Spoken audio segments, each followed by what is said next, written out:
medieval times. Poured concrete walls, buried phone line not connected to the house's main line. They have their own ventilation system and a bank of surveillance monitors that covers nearly every corner of the house. What's to keep someone from prying open the door? Steel. Very thick steel.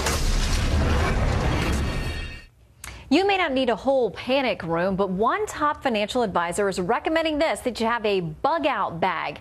It includes a gun and ammunition, and all of this is just in case of a financial apocalypse. Well, Trace Gallagher from our West Coast Bureau with more. Trace.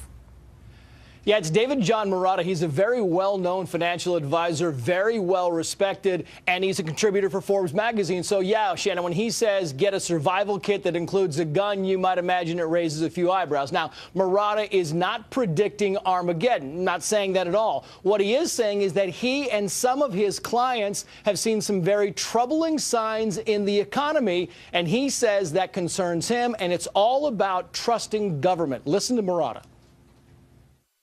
So we have between the NSA, the TSA, Obamacare, the growing deficit, entitlement spending, rising taxes, and all of that. I think there's a lot less support for the government in general than there's ever been.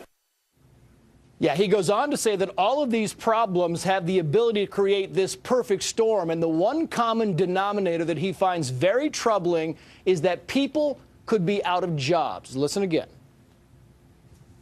But in the case of unemployment, you also have more civil unrest, and I think L.A. of all cities knows what civil unrest when people are unemployed and they're not financially engaged in the economy looks like, and that can happen quite precipitously in any country, in any city.